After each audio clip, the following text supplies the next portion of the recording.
Welcome back to Take on Tech, a weekly program that brings you technological debates and concepts and breaks them down in an untech way. In today's program, we are discussing the draft regulations on that have been proposed by Treasury on crowdfunding for crowdfunding regulations for investment. And in the studio we have Francis Munyango, and my name is Grace Gidaiga. Please follow us on social media. This conversation continues there. Our social media is at KBC Channel 1. That's on Twitter and on Facebook. And on Instagram, you'll find us at KBC Channel 1. So you can also follow me on Twitter at Jigidaiga. So Munyango, please, you were telling us about some of the key proposals in the regulations. Yes. We are interested in hearing about, speak to the issue of investors' rights versus the citizens. And this is because citizens have lost funds in some of the crowdfunding platforms. Do the regulations, for example, put in any sort of checks? Take it from there. Thank you very much for that question, Grace. So the regulations do bring order into this, especially now these platforms have to abide by the law. They have a law which governs this entire process of crowdfunding for securities and shares. So one key thing that is in the regulations is the disclosure element. An operator has to disclose all risks associated with the crowdfunding investment, which includes information on general risk, warning the platform restrictions and the ability to cancel the investment. So basically, full information on what this investment entails and their rights as an investor. The platform should have information on the user's rights and the user's rights and responsibilities. Users here are two. There's the investor and the issuer. Let's say the small company, the small business, or the startup that is raising money via the platform. So both have rights and responsibilities that should be communicated in this platform. There's the list of information relating to issuers and the investors that are hosted in the platform. So as an investor, you should be able to know which other issuers or which other small businesses are hosted in this platform, and if they have offerings that I can probably put my money into. The investor education material should be accessible from that platform. So from these regulations, you can see that the regulator is very keen on ensuring that these investors make informed choices. They get into contracts that they are aware of, all that is required of them, and what their obligations and what they're entitled to. There is that element of that investors need to make informed choices, and of course it's a good thing that the regulator is putting a requirement of providing information. But I am just thinking, say if it's the mamambogas, because already you can see, like if you go to the markets, some of them already have they are already online, like they have a pay bill or that sort of thing.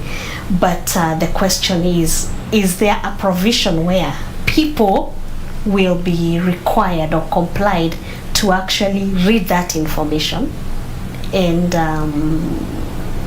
absolve the platform provider of risks? Say, for example, because it's a crowdfunding, yes, anything can happen to the funds.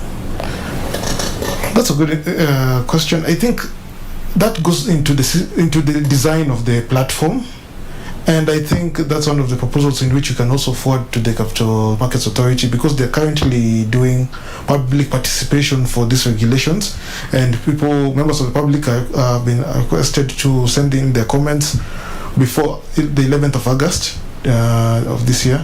So that goes into the design of the website, probably the way you check in boxes to click that I agree before proceeding to purchase or to proceeding with the transaction.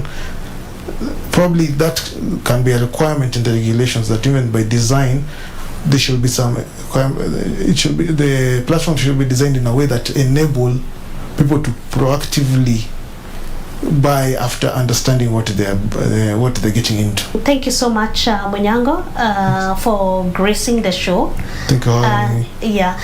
If viewer, if you're watching today, we've been discussing the capital markets investment crowdfunding regulations that have been proposed by Treasury, and basically they are, like Munyango has told us, they are to allow for crowdfunding that is in tune with regulations in this country, and mostly to protect the users. Yes. Yeah, right? Yes. And to protect the users. So if you're interested, Munyango has told us you can get the regulations on the capital markets website, and you can also, they've called for public comments. Please look at them and make comments, especially if you're a startup that intends to use that crowdfunding platform. So that's it in our discussion today. My name is Grace Gidaiga. You can follow this conversation on our social media handles. That's both Twitter and Facebook. That's at KBC Channel 1. And you can also follow me at G Gidaiga. That's on Twitter. And now I take you back to Stephanie. And that has been your interview segment. In case you have any questions, you can get us on our social media platforms at KBC Channel 1 across all platforms. Let me now take you to the Innovators Club.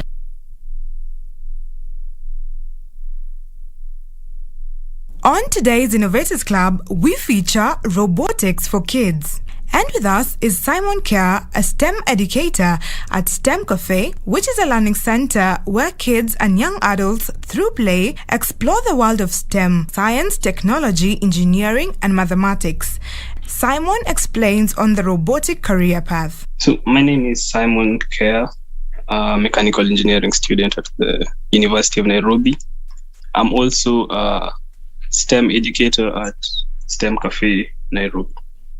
Yeah, robotics is a very viable career path, especially in developing countries. This is because it's a very interdisciplinary field. So this means that pure robotics on its own is very viable, but where it has applications in almost every field. So from healthcare to manufacturing to logistics, exploration, transportation, something as simple as personal assistance. So it's very viable because it has applications in almost every field that is important to us today. Let's now get to know about Mechamon, the robot kids were fascinated with at EdTech Festival. The Mechamon system is a four-legged robot, a modular one with an augmented reality twist. So what this means is that it has the ability to interface between the real world and the virtual space. It does this through its app.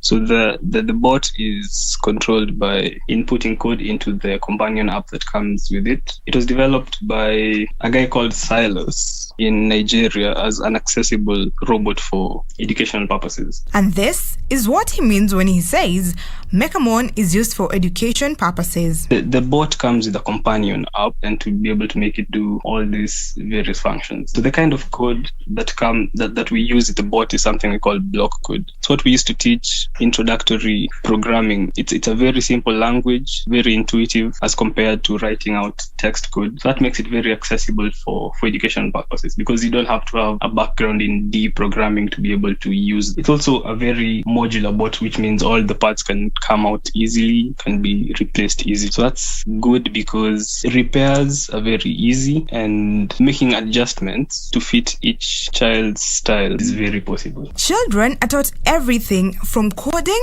all the way to creating the robot. And if you think it's too hard for the kids to grasp, then you might want to change your mind. You've heard it.